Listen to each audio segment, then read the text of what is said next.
Social media sensation రా ఎన్టీఆర్ మూతపడింది. 100 కోట్లతో social service చేస్తాం, గ్రామాలని తీర్చిదిద్దుతాం, ప్రజా సమస్యల్ని పాలకుల దగ్గరకు చేరుస్తాం అంటూ భారీ ఎలివేషన్లు ఇచ్చిన సంస్థ షట్ డౌన్ చేస్తున్నట్లు సంచలన ప్రకటన చేసింది ఉన్నట్లుండి. అసలుకి ఏం జరిగింది? ఎన్టీఆర్ చెప్పినా ప్రజాసేవ ఆపేదే లేదన్న నిర్వాహకులు ఎందుకు వెనక్కి తగ్గారు?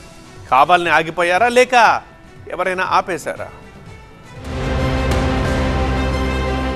రా ఎన్టీఆర్ సంస్థ సడన్ గా యూటర్న్ తీసుకుంది. తమ సేవలను పూర్తిగా నిలిపివేస్తున్నట్లు ఎక్స్ లో ప్రకటించడం ఇప్పుడు హాట్ టాపిక్ గా మారింది. అయితే ఇది ఎన్టీఆర్ అభిమానుల ఒత్తిడితో జరిగిందా, లేక ఎన్టీఆర్ ఆఫీస్ నుంచి డైరెక్ట్ మెసేజ్ ఏమైనా వెళ్లిందా, లేకపోతే మరెవరి ప్రమేయమైనా ఉందా అన్న చర్చ సోషల్ మీడియాలో రచ్చలేపుతోంది. రా ఎన్టీఆర్ సంస్థను నిలిపివేస్తున్నామని చెప్పడంతో పాటు ఇందులో విషయం సాధించిన వారందరికీ అభినందనలని ఫినిషింగ్ టచ్ ఇవ్వడం సరికొత్త చర్చకు తెరలేపింది.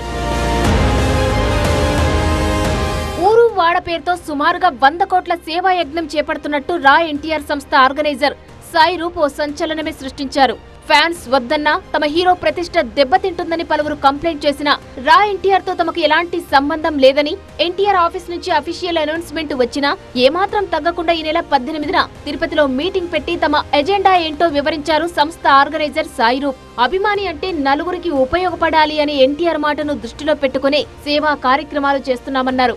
ఎవరు అడ్డొచ్చినా, ఎన్ని కేసులు పెట్టినా సేవ చేస్తామని రా ఎన్టీఆర్ సంస్థకు భారీ ఎలివేషన్లు ఇచ్చారు. కట్ చేస్తే క్లోజ్ బటన్ నొక్కి ఇప్పుడు అందరినీ షాక్ గురి చేశారు. అయితే ఎందుకు వెనక్కి తగ్గారో, సంస్థను ఎందుకు మూసివేస్తున్నారో అన్న విషయాలపై రా ఎన్టీఆర్ నిర్వాహకులు ఎలాంటి క్లారిటీ ఇవ్వలేదు.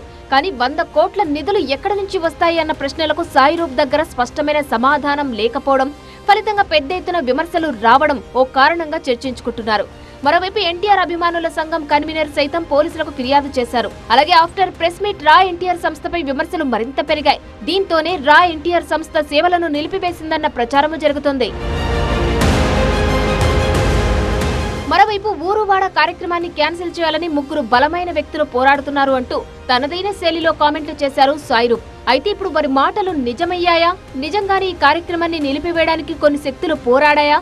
అందుకే విజయం సాధించిన వారికి అభినందనలు అంటూ రా ఎన్టీఆర్ ఇలాంటి పోస్ట్ పెట్టిందా అంటూ పలు అభిప్రాయాలు వ్యక్తమవుతున్నాయి. మొత్తంగా ఇప్పుడు సోషల్ మీడియాలో వినిపిస్తున్న ఈ ప్రశ్నలన్నిటికీ సమాధానం కావాలంటే రా ఎన్టీఆర్ ఆర్గనైజర్ సాయి రూప్ మళ్లీ మాట్లాడాల్సిందే.